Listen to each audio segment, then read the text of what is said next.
धरती देवरे यांच्या संकल्पनेतून धुळे तालुक्यातील 231 अंगणवाडी केंद्रांना मोफत पाण्याची टाकी उपलब्ध।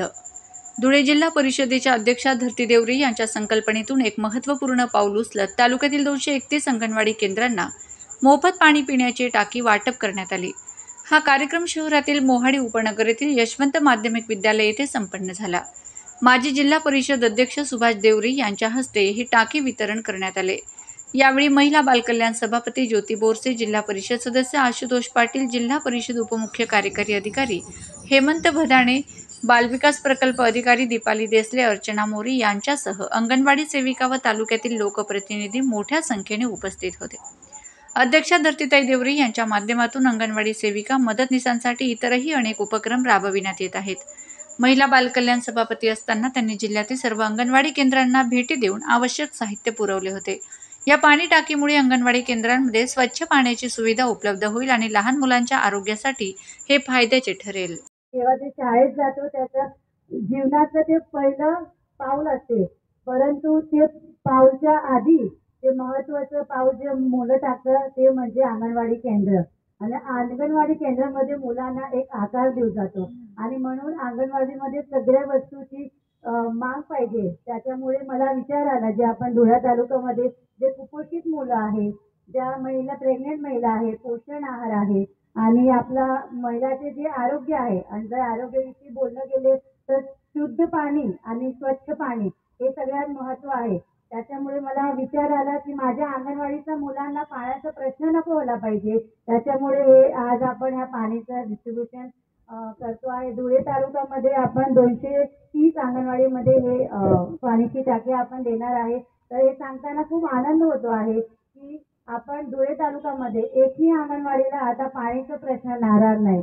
आणि या धुळे तालुक्यात नाही तर पुणे धुळे जिल्ह्यामध्ये माझी प्रयत्न राहील की पुणे धुळे जिल्ह्यामध्ये जे अंगणवाडीचे पाण्याचा प्रश्न असेल ते नक्की सोडण्याचा प्रयत्न करेल। मी जेव्हा महिला बालकल्याण सभापती होती तेव्हा मी अनेक अंगणवाडीला व्हिजिट केली होती, आपल्या महिलांना पण भेटली होती। बरेचसे आपले समस्या मी समजून घेतले, बरेचसे तुमचे समस्या आहेत ते पण मला माहिती आहे।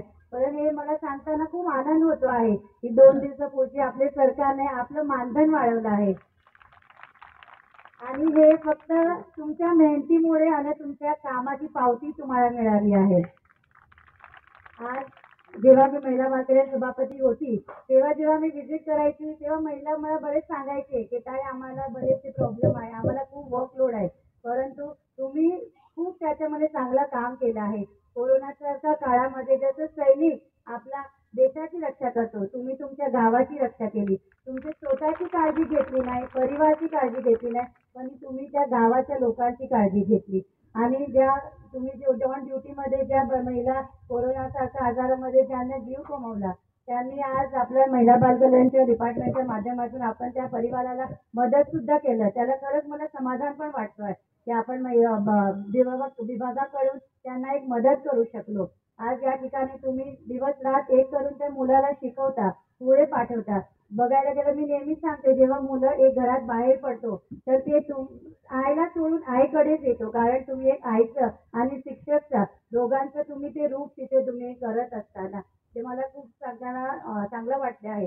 आणि आज या ठिकाणी आपण सगळ्या एवढ्या मोठ्या संख्येने उपस्थिती राहिली आणि साहेबांनी म्हटलं की वजन काटा, आता महिला म्हणत होते की त्यांना जसं आपण साहेब जेवढं दिलं तेवढं मागणी चालूच देणार आहे, परंतु माझा पूर्ण प्रयत्न राहील की जे काही आपण मागणार आहे ते आम्ही 100% जेवढं आमच्याकडून होईल तेवढं आम्ही पूर्ण करायचा प्रयत्न करू। आणि 1200 दिले आहे आणि 800 अजून बाकी आहे, तर ते पण आपण लवकरात लवकर अंगणवाडीमध्ये देणार आहे। तर माझी एवढीच एक इच्छा आहे की मुलं आपल्याकडे येतात त्यांची काळजी आपण घेतो। आणि आता आपला अजून एक जबाबदारी वाढली आहे, म्हणजे पाण्याच्या टाकीला स्वच्छ ठेवणे, ते पाणी भरून ठेवणे आणि त्या मुलांना ते पाण्याचा उपयोग करणे। आता हे तुमचं काम वाढलं आहे, परंतु माझी हीच इच्छा आहे की त्यांचा चांगला वापर करा आणि मुलांना पण द्या। आणि आज एवढ्या मोठ्या संख्येने आपण सगळे इथे उपस्थित राहिले त्याबद्दल मी आपले सर्वांचे मनापासून धन्यवाद करते।